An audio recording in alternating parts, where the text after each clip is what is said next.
강프로입니다. 자, 삼성중공업 봅니다. 삼성중공업 오늘 2.2% 빠졌습니다. 고가 매물을 소화하고 있는 과정입니다. 이 정도 조정은 나올 수 있다고 보시면 돼요. 근데 오늘은 웬만하면 올랐으면 좋았겠는데 오르지 못한 점이 조금 아쉽고요. 그리고 무엇보다 이 생각을 하셔야 됩니다. 고가 돌파를 하는 과정에서 매물 소화를 해야 되는 그런 구간은 조금 필요하다. 근데 오늘은 조정이 나왔기 때문에 대략 한 이틀에서 3일 정도의 횡보하는 그런 상황이 있어야 된다. 그리고 주식시장은 무조건 가격이 먼저 뜬다. 가격이 먼저 뜨기 때문에 그 가격이 먼저 뜨는 과정에서 우리가 꾸준하게 수익을 낼 수 있는 상황을 만들어야 되고, 그 상황에 대한 내용은 다시 말씀드릴게요. 실적보다 가격이 먼저 올라가는 데 있다. 그리고 그 첫 번째 단계인 신고가 구간에 삼성중공업은 들어왔기 때문에 추가적인 상승이 가능하다. 근데 기술적으로 그쵸? 22평과의 이격도를 좁히고 있는 그런 상황이 있기 때문에 웬만하면 22평을 만나고 가게 됩니다. 이 구간에 우리가 타점을 잡는 게 중요하다. 자, 실적 기준에서 이야기를 다시 한번 드려볼게요. 5년치 실적을 먼저 보겠습니다. 자, 삼성중공업의 5년치 실적을 보면 계속 적자예요. 23년도에 영업이익 기준에서 흑자가 돌았습니다. 그렇죠. 근데 여기서 특이한 내용이 하나 있어요. 매출 봅니다. 매출 19년도에 7조 3천억, 그리고 20년도에 6조 8천억, 21년도에 6조 6천억, 성장이 없었죠. 그렇죠. 22년도에 5조 500억 이렇게 돼버린 거예요. 근데 23년도에 아직까지 업황이 회복 중에 있죠. 그리고 업황이 회복하는 과정에서 굉장히 여러 가지 문제들을 해결을 해야 되는 게 있을 겁니다. 그렇죠? 그래서 이익이 돌려면 시간이 걸려요. 근데 우리가 봐야 되는 건 한 가지라는 거죠. 매출은 증가하고 있다. 볼륨이 증가하고 있다. 그렇다는 건 업황 회복에 대한 확인이 되어가고 있다. 그리고 26년까지 업황 회복, 즉 볼륨, 매출의 증가는 50% 정도가 나옵니다. 이런 부분을 주가가 먼저 반영할 겁니다. 그리고 주가는 프리미엄을 얻고 가기 때문에 그렇죠. 25,000원 이상까지도 올라갈 수 있는 상황이 있고요. 이 상황이 언제 끝나느냐? FLNG 해양 플랜트가 수주가 들어오면서 실적이 가파르게 개선되는 구간이 있을 겁니다. 그때까지 진행이 될 거예요. 그때까지. 자, 그러면 이런 내용을 이해했을 때 우리가 타점, 가격, 어떤 식으로 가격대를 잡아야 되는지 그 내용에 대해서 이야기를 드릴 건데, 자, 지금 어떤 식으로 삼성중공업을 봐야 되는지는 제가 이야기를 다 드렸어요. 단 기술적인 내용에 인해서 반등 구간이 나오려면 이틀 또는 3일 정도의 바닥에서의 횡보 구간이 필요하다. 추가적으로 하락한다. 그런 건 아니에요. 이쪽 구간에서의 매물 소화 과정이 조금 필요하다는 겁니다. 그리고 무엇보다 삼성중공업 없는 조선주의 상승은 없습니다. 이건 그냥 없다고 보시면 돼요. 그러니까 조선주의 대장은 삼성중공업이라는 거죠. 최근에 HD 현대마린솔루션이 상장을 했잖아요. 현대마린솔루션 여기 상장을 했잖아요. 상장을 했는데 굉장히 큰 폭으로 강세를 보였습니다. 흥행에 성공을 했죠. 그러면서 HD 현대중공업이 강세를 보이는 구간이 있습니다. 삼성중공업보다 더. 근데 우리가 여기서 한 가지 더 생각해 보시죠. 삼성중공업이 그쵸? 삼성중공업이 강하지 않았으면 현대마린솔루션이 아무리 기대감을 가지고 상장을 했다고 하더라도 이게 조선주의 상황이 좋지 않은데 이게 이 정도의 시세가 나왔을까요? 즉 주식시장은 몰려 있다는 거고, 그 몰려 있는 부분을 내가 꾸준하게 이해하고 판단했을 때 수익을 발생시킬 수 있다는 겁니다. 그렇죠? 자, 그러면 지금 나와야 되는 내용에 대해서 이해를 했을 때 어떤 정도의 상황을 만들 수 있는지 그 내용에 대해서 이야기를 해드릴게요. 제가 왜 삼성중공업을 보는지까지 이해를 하실 수 있을 겁니다. 자, 내용 보시면 재룡산업 올라가는 신고가 구간에서 매매를 했죠. 삼성중공업 뭐예요? 신고가죠. 그렇죠? 그래서 제가 계속 보고 매매를 하고 있는 겁니다. 재룡산업 어때요? 35% 며칠 걸렸어요? 2박 3일. 그쵸? 중간에 매매를 한 번 더 했으니까 1박 2일이라고 볼 수 있겠죠. 이런 상황을 지속적으로 만들어야 돼요. 근데 어떻게 해야 돼요? 신고가 구간에서 매매를 해야 된다. 뭐 누가 뭐 화살표 매매를 하네, 뭘 하네, 이런 거 막 자꾸 얘기하는데 그런 거 다 필요 없고요. 주식시장은 가격이 먼저 뜹니다. 그렇기 때문에 우리는 가격을 지속적으로 추적했을 때 꾸준하게 수익을 볼 수 있는 상황을 만들 수 있고, 그 상황에 대한 이해는 무조건 신고가 구간에 있다. 그리고 신고가에 대한 부분은 제가 여기 소통방에서 모두 공유를 하고 있습니다.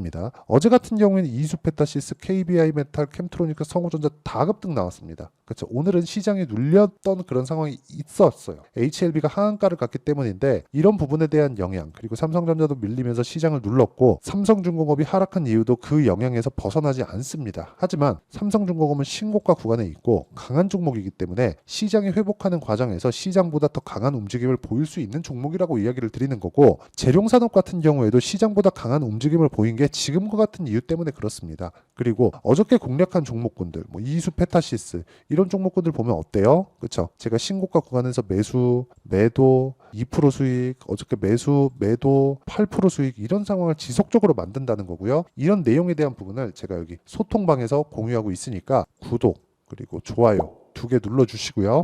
상단에 있는 전화번호로 구독 또는 10억이라고 문자 보내주시는 분들에 한해서만 제가 소통방 입장 링크, 즉 10억 만들기 프로젝트를 진행하는 소통방 입장 링크를 순차적으로 공유를 해드리고요.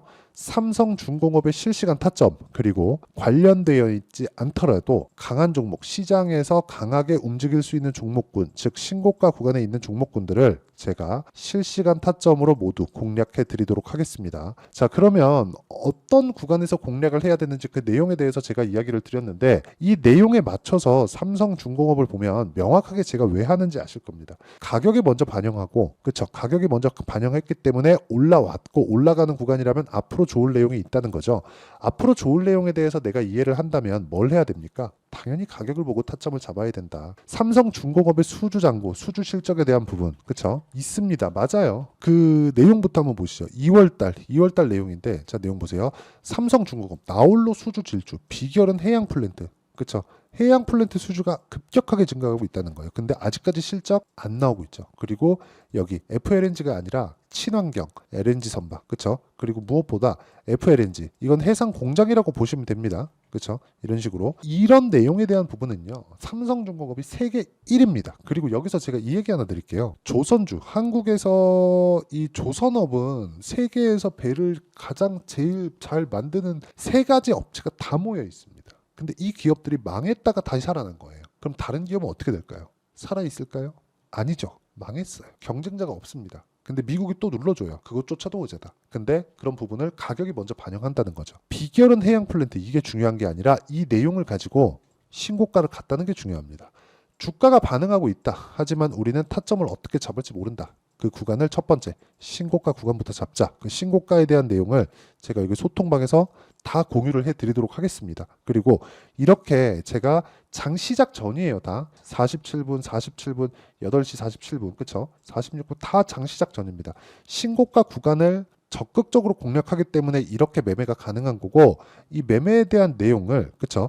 원리가 있겠죠. 어떻게 이런 식으로 가격을 잡는지 그 원리에 대한 부분은 여기 삼성중공업의 가격과 단기 보유 전략, 무엇보다 단기는 2주입니다. 그쵸? 2주 동안 내가 수익 전환을 시킬 수 있겠는가? 혹시라도 손절을 해야 된다면 어떻게 해야 되겠는가? 가격에 대한 내용에 대해서 제가 다 이야기를 드릴 거고요. 무엇보다 삼성중공업이 최근에 고가 돌파하는 구간에 있기 때문에 삼성중공업의 실시간 타점을 제가 문자로 공유를 해드리도록 할 테니까 상단에 있는 전화번호로 중공업, 자, 중공업이라고 문자 보내주시는 분들에 한해서만 제가 삼성중공업의 단기 보유 전략 그리고 가격에 대한 부분을 다 공유해 드리고요. 무엇보다 실시간 타점을 함께 공유를 해 드리도록 하겠습니다. 자, 내용 정리하면 그렇습니다. 주식시장은 철저하게 미래가치를 반영한다. 그렇기 때문에 우리는 가격을 봐야 되고, 가격을 보는 과정에서 우리가 꾸준하게 봐야 되는 내용은 언제 효율적으로 매매할 수 있는지 그 내용이니까, 이런 부분을 어떻게 분류하고 어떻게 판단해서 내가 어떻게 이어갈 건지 그 내용에 대한 부분을 제가 다 이해를 시켜 드리도록 할 테니까 영상 끝까지 시청하시고요. 모든 분들이 성공 투자하셨으면 참 좋겠습니다. 자, 24년도가 돼도 여전히 시장은 녹록지 못합니다. 이런 상황이 벌어지는 건 어쩔 수 없습니다. 이런 상황에서도 수익이 나는 종목들의 구조는 변하지 않습니다. 즉, 대시세 종목에 대한 구조는 변하지 않는다는 거고, 실제 제가 소통방에서 지속적으로 이야기를 드리고 있는 내용도 대시세 종목이나 시장 주도주를 공략하는 건 철저하게 가격 분석을 하라고 이야기를 드리고, 가격 분석 이후에는 이슈에 대한 파악, 그리고 이슈를 파악하고 나서는 다시 내가 얼마에 매수할지 그 타점에 대한 부분을 지속적으로 언급을 하고 있습니다. 자, 근데 생각해 보세요. 1월 달에 시장이 굉장히 어려웠습니다. 어려운 상황에서의 어떤 종목들이 강했냐 보면 반도체와 그리고 바이오입니다. 자, 실제 여기 보면요. HLB에 제가 실제 매매한 내용을 띄워놓고 보여드리고 있는데, 1월 22일부터 매매를 시작해서 4일 동안 31%의 수익 마감이 됐고요. 그리고 여전히 신고가 종목입니다. 자, 그리고 그 다음 어보브 반도체, 이름을 보시다시피 반도체 종목이죠. 그리고 AI 반도체는 지속적으로 강세를 보이고 있습니다. 이 종목도 신고가를 먼저 달성한 이후에 제가 21%의 단기간에 21%의 큰 수익을 내고 마감이 됐습니다. 다시 재공략을 준비하고 있고 이런 부분은 소통방에서 다 공유를 해드립니다. 자, 그리고 그 다음 코세스. 자, 코세스 같은 종목도 당연히 그쵸, 신고가 종목이고요. 그리고 반도체 종목입니다. 이 종목도 영업일 기준에서 이틀 동안 대략 한 15%의 수익 마감이 됐습니다. 내용을 한번 보시면 어떻습니까? HLB를 포함해서 뭐 30%, 20%, 뭐 15% 이런 식의 수익이 지속적으로 발생하고 있는데 이 세 종목 모두 다 신고가 종목이고 1월 달에 시장이 약세를 보이고 있는 구간에서도 강했었던 그런 종목입니다. 특징점이 하나 있는데 그 이슈에 앞서서 가격이 먼저 반영했다는 거죠. 자, 근데 그게 기업 밸류업 프로그램이라고 하죠. 그 종목들도 마찬가지입니다. 오늘은 그 부분에 대해서 이야기를 드릴 텐데 그렇게 제가 가격을 먼저 보고 이슈에 대해서 파악하는 이유는 결과적으로는 큰 시세를 먹기 위한 사전 준비 작업입니다. 실제로 큰 시세를 먹기 위해서 사전 준비 작업을 했을 때 여기 레인보우 로보틱스 127% 그리고 ISC 98% 그리고 한미반도체 97%의 큰 수익을 내는 상황을 만들 수 있습니다. 어떤 식으로 소통방에서 진행됐는지 그쵸, 그 상황을 제가 이야기를 드린 건데 이런 상황도요 당연히 신고가를 공략했을 때 가능한 겁니다. 자, 그러면 이번에도 마찬가지입니다. 그쵸, 정부 주도의 코리아 디스카운트 해소 방안이 2월 달에 발표를 하고요. 그리고 2월 달에 발표된 내용을 토대로 주가가 움직이는 게 아니라 이미 움직인 내용이 있죠. 실제 이 내용은 크게 중요한 게 아니라는 겁니다. 실제 움직인 내용을 보면 자, 기아차입니다. 실제로 12월 달에 신고가를 만들어 놓고 정부에서 입김을 불어 넣으니까 순식간에 기아차를 포함해서 현대차 같은 거대 기업들의 주가가 2주도 채 되지 않아서 40% 정도의 큰 시세를 냅니다. 자, 그러면 우리는 어떤 종목을 봐야 될까요? 이슈를 파악해야 되는 것도 맞지만 철저하게 가격에 맞춰서 매매를 해야 되는 게 당연히 중요합니다. 정부가 주도하는 정책 방향이 있겠죠. 그 방향에 맞춰서 우리가 종목을 찾을 필요가 있다. 자, 그러면 답이 나왔습니다. 정부가 주도하는 방향에 맞춰서 제2의 기아차를 찾는 게 지금은 중요하다. 근데 정부 정책의 방향에 맞게 가자. 그랬을 때 앞서서 제가 보여드렸었던 내용인 여기 레인보우 로보틱스 127% 그리고 ISC 98% 그리고 한미반도체 97%와 같은 수익을 낼 수 있습니다. 물론 시간에 대한 부분은 최소 2주의 시간이 필요하고요. 그리고 최장 3개월 안에 끝내야 됩니다. 자, 기아차의 시세를 보셨던 것과 같이 2월 달에 정부 정책의 방향이 결정되고요. 바로 3월 달이면 시행입니다. 자, 그러면 우리는 거기에 맞춰서 당연히 종목을 찾아야 되고 제가 제2의 기아차를 찾아놨습니다. 제가 아까 전에 소통방에서 이야기를 드렸었던 내용 다 공개를 해드렸는데 그 내용처럼 종목만 받고 싶다 하시는 분들은요. 상단에 있는 제 전화번호로 대시세, 자, 대시세라고 문자를 보내주시면 정부 정책의 방향에 맞는 종목을 모든 분들에게 무료로 공개를 해드리도록 하겠습니다. 자, 제가 원하는 건 채널 성장이 목적입니다. 자, 그래서 구독과 좋아요 꼭 좀 부탁드리고요. 모든 분들이 정부 정책에 맞는 방향으로 매매를 이어가서 큰 수익 보셨으면 좋겠습니다.